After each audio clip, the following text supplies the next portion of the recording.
Hi there, welcome back to day 2 of Bramblestar.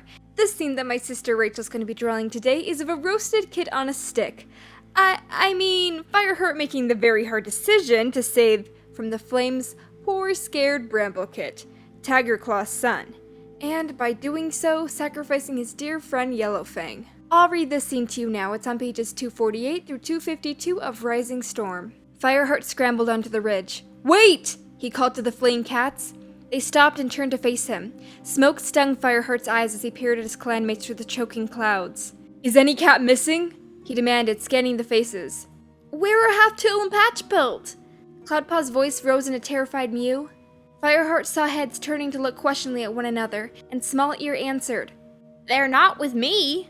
"They must still be in the camp," mewed Whitestorm. "Where's Bramblekit?"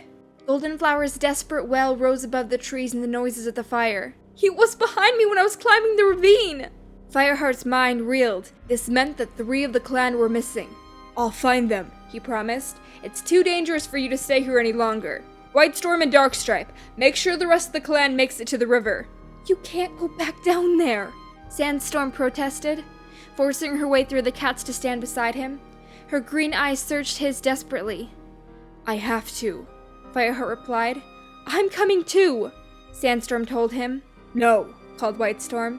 "We are short of warriors already. We need your help to get the clan to the river." Fireheart nodded in agreement. "Then I'll come."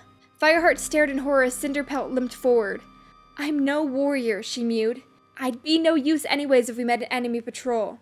"No way!" Fireheart spat. He could not let Cinderpelt risk her life. Then he saw the matted pelt of Yellowfang as she shouldered her way through the crowd. "I may be old, but I'm steadier on my paws than you," the old medicine cat told Cinderpelt. "The clan will need your healing skills. I'll go with Fireheart. You stay with the clan." Cinderpelt opened her mouth, but Fireheart snapped.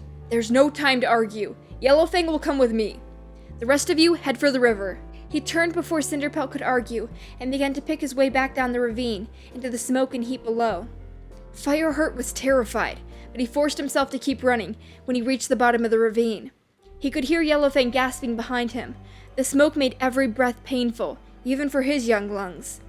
Bright flames flickered just beyond the wall of the camp, tearing greedily at the carefully woven ferns. But they hadn't reached the clearing yet. The Elder's Den was the nearest, and Fireheart was struggling half-blind towards it. He could hear the crackling of flames as they licked at the far side of the fallen oak. The heat here was so intense it felt as though the fire would burst into the camp at any moment. Fireheart saw the shape of Halftail slump below the branch.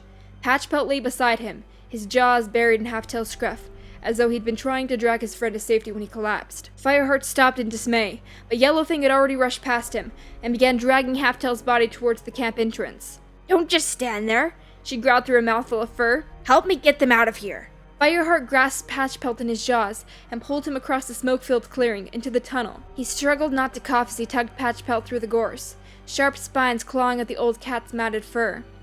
Fireheart reached the bottom of the ravine and started to scramble upwards. Patchpelt twisted in his jaws, and Fireheart felt his body convulse as he retched in a series of violent spasms. Fireheart pushed up the steep slope, his neck aching from the weight of the unconscious cat. At the top, he dragged Patchpelt onto the flat rocks, and the old Tom lay there, wheezing and helpless. Then Fireheart turned to look for Yellowfang. The medicine cat was just struggling out of the gorse tunnel, her flanks heaving as she fought against the deadly smoke. The trees that had sheltered the clan were being swallowed up by fire, their trunks enveloped in flame. Fireheart saw Yellowfang stare at him with Halftail clenched in her jaws, her orange eyes huge. He flexed his hind legs, ready to jump down the rocks towards her, but a terrified mewling made him look up. Peering through the billowing smoke, he saw Goldenflower's kit clinging to the branches of a small tree that sprouted from the side of the ravine. The bark of the tree was already smoldering, and as Bramblekit cried desperately, the trunk burst into flame. Without stopping to think, Fireheart sprang at the blazing tree.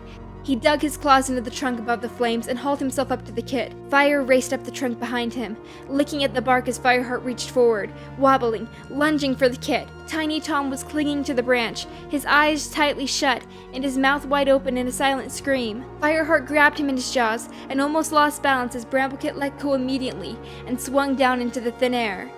With his teeth still embedded in Bramblekit's scruff, Fireheart managed to keep a grip on the rough bark. There was no way that he could climb back down the trunk now. The flames had taken a strong hold. He would have to go as far along the branch as he could, and then jump down to the ground. Clenching his jaws, blocking out Bramblekit's scream, Fireheart crept away from the trunk. The branch dipped and swayed under his weight, but Fireheart forced himself to keep going. One more paw step, he tensed, ready to jump. Behind him, flames scorched his pelt, filling his nostrils with the bitter smell of burning fur. The branch dipped again, this time with an ominous splintering sound. "Star Clan, help me!" Fireheart prayed silently. Shutting his eyes, he flexed his hind legs and leapt towards the ground. Behind him, a loud crack split the air. Fireheart landed with a thud that almost knocked the breath out of him.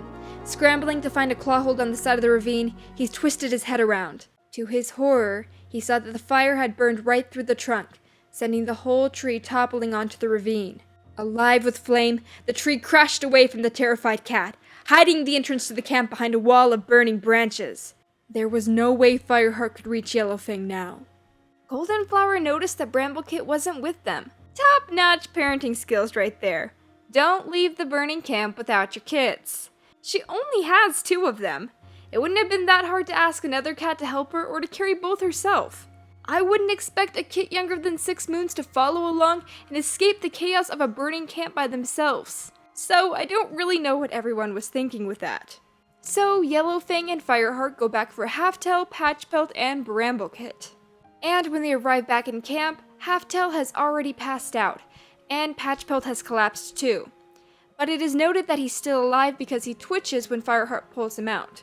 Bramblekit was smart. He climbed up a tree to avoid the smoke and fire, but he had nowhere to go once he ran out of room to climb. Luckily, Fireheart was able to save him by climbing up the tree and grabbing him. But once he had climbed to where Bramblekit was, he realized that the tree would not support his weight for the climb down. So he had to jump and hope for the best. It's pretty incredible that him and Bramblekit are both able to survive the jump to the safety of the ravine.